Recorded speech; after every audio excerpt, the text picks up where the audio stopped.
make money with storage auctions is to have a plan and to be focused. That is crucial. And what I'm going to get into later on in this video is just talking about that, because there's so many people that are looking for the grand slam home run. Buy one unit, make 10 grand, game over, go to the beach, get some bimbos, drink some margaritas, and have a great time. That's not reality. And you really need to get away from that.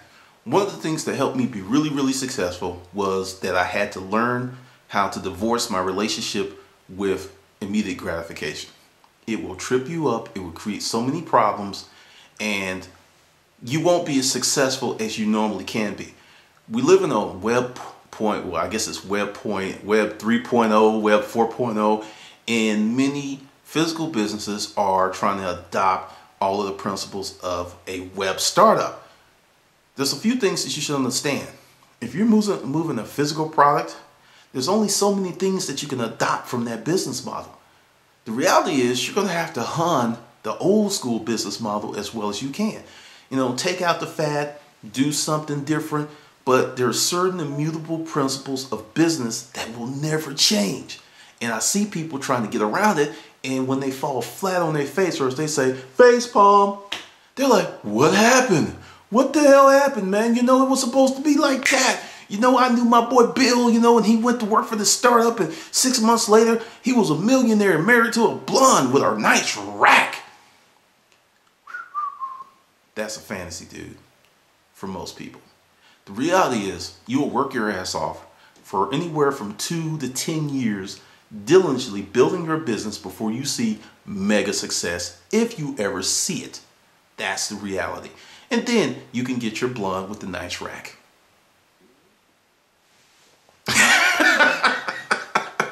Okay, say you like redheads, get the nice redhead with the rice rack. Or if you're a chick, get Don John or Mandingo or whoever you want.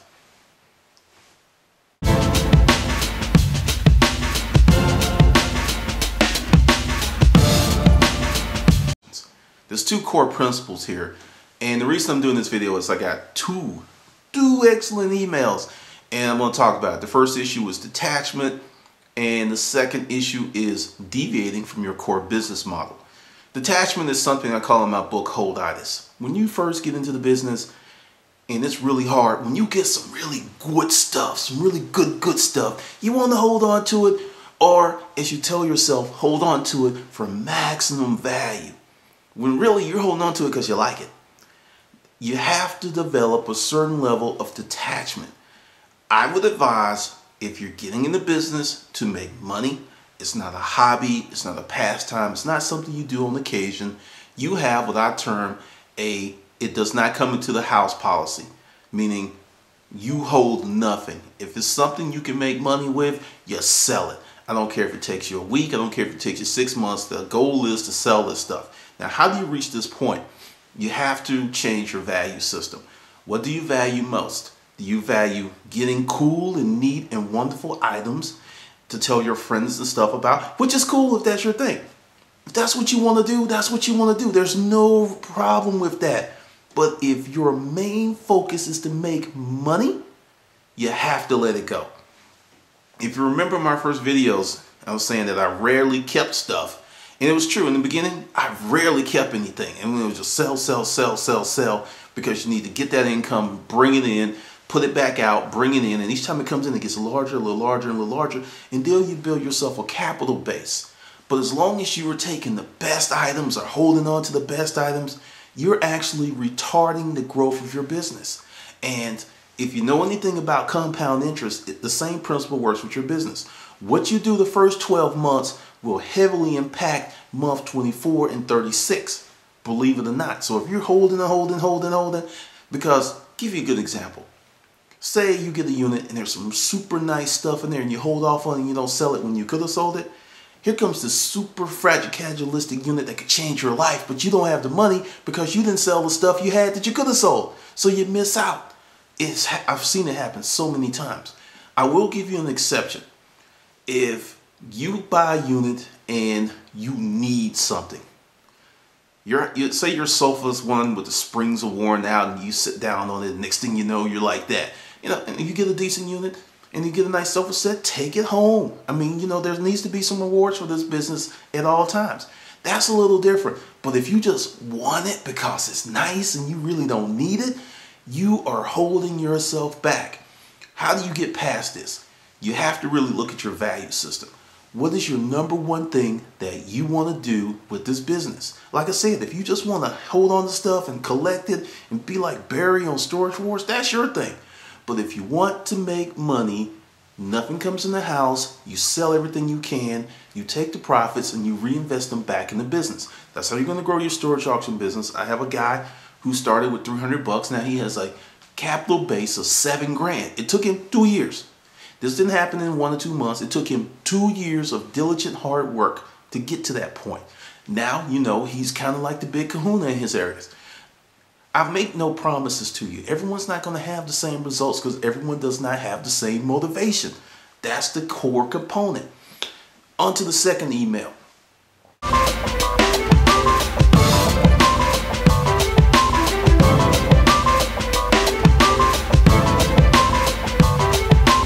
Someone that put in I got an email and someone put it in the group. It's like, this is the time of the year with Black Friday and you can get stuff from retailers and you can make a lot of money because they're selling it cheap. It's 70% off, 80% off, because all they want to do is just get rid of it. They're like throwing it at you as soon as you walk in the store.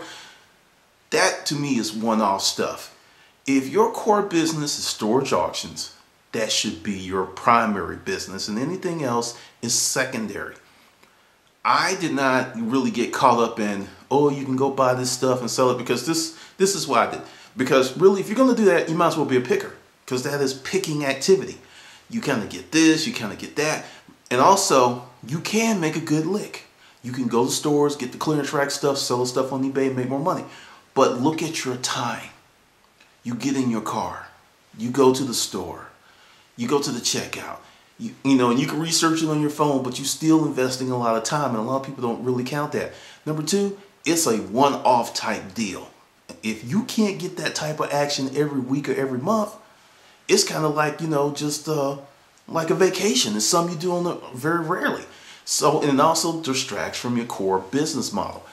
I don't play the lottery because I feel that I can build wealth the old-fashioned way, by working for it. That's me. I know I'm a little crazy, but to me, the lottery is just another form of a tax, but it's a voluntary tax because they don't beat your head over. They don't beat you over the head to get it, because you go in there and you're like, hey, here's my money. Oh yeah, you know, I was in the checkout line and the total was 4444. I gotta play that. I gotta play that. Shit, true story. That happened in front of me. I actually got $44.44, and the guy's like, I don't want to play that number. You need to play that number. I'm like, dude, get away from me. Get away from me. But sticking to your core business. If you've never really thought about your business and what is your core business, it's hard to stick to something you don't have. That's why I say have goals. That's why I say have a business plan. If you want to do storage auctions and you don't have a lot of money, the fact of the matter is you're going to have to start off small. You might as well, like I said, go out, pick, because it's going to teach you how to recognize things. It's going to teach you how to sell, and you're going to put some money in your pocket. But understand, if storage auctions are your core business, you only go off on this stuff if it doesn't impact your core business. If it doesn't take money from your core business. Like, say you see something, it's Black Friday, you're already there, you have the money, you know you could flip it and make $500-600 bucks, go for it. But if you have to pull away from your primary business, start seeking and searching, and you're taking money from your primary business to do this, you're actually robbing your primary business. And you know, when you rob Peter to pay Paul, Peter's gonna be pissed off at your ass and not yield you the things he normally does. That's just the reality. So sticking, you know, just to backtrack, it's like I said, you have to know what your core business is. You have to have a definitive, this is what I'm gonna do, this is what I'm gonna do. I did picking for a little while, but not very long. I did storage auctions far longer than I did any picking. And there was times that I can go pick and stuff, and I was like, okay, what is your business? What are you doing here? What's your purpose? Because there was times I did not want to go to storage auctions. There was times I had a bad week. There was a time I lost money, and I wanted to say, fuck this shit.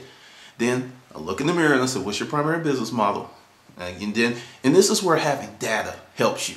Because when you're having a sucky week, if you can go back and look at, okay, out of the last 12 weeks, 11 weeks were good. 11 weeks were good. This week sucks. It kind of puts it in its perspective. Now, if the last 12 weeks suck, then, maybe you do need to get out of it. But we tend to emphasize and put a lot of energy and heat on the negative. So you could have had like 3 good quarters, but you're going to concentrate on this 4th quarter that's going bad without really saying, why is it going bad? Did I continue my advertising? Did I do the right? What did I do differently? And that's why I say you have to track your results. You have to keep the numbers. I don't care if you buy 1 unit, you need to be freaking anal as hell about what you bought, when you bought it, how did you sell it, how fast it. You need to have all this information because that helps you make better decisions in the future. I had one of those really sucky weeks. The units were looking like hell. It was during tax season. And I was just like, man, sales were down. It was like it's tax season, all these fools out there. And I went back, sat in the warehouse, looked at the books, and I was like, whoa, really the last 2 weeks have only been bad. Everything else before that was like off the chain. I looked in the bank, the reserves were good. And I said, okay, just calm down. And the thing is, I'm telling you this is because it's about attitude. So I got my mind straight because I'm telling you, when you're focused on the wrong things, you're going to do the wrong things. You're going to make the wrong decisions. So I got my mind straight, pulled a little bit more money out the bank and said, okay, I'm going to go for something good. I can. So I kind of pulled back some units I normally would have bought, but because they did not fit the buying profile that I initiated that day, I just passed them up. And people looked at me and it's like, but when 2 really good units came up, it cost me everything I had in my pocket, but it was worth it. But I had a plan. See, that's the thing. So you have to know what your core business is because all this deviation is it's like when you shoot. If you're like 30 yards up and you a little twitch like that, that bullet could be a foot off target. It could be several yards off target. The further away that your goals are, the further away that your targets are, any little deviation here results in a huge ass miss down there. And that's what happens when you pop in and out of your business. I am not like a Steve Harvey hater, but I'm not also a Steve Harvey lover. But something he said about 15 years ago in an interview, before he really received this level of fame, and I got to give the man his respect, he said, I'm going to do comedy. And he said, I'm not going to do comedy part-time. I'm not going to do comedy half-time. I'm going to do comedy full-time. Look at the results. Whether you like the man or not, he's done phenomenally well by doing comedy. That was his core business, and he recognized that his was, and that generated all this other, fringe business, these side businesses. All that came from his success as a comedian for many, many years before he started doing the left and the right thing.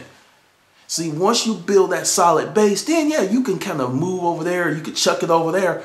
But if you're still in the building phase and you're doing all this deviation stuff, you're unfocused. You're like a ship without a rudder. You're just going to end up any damn where.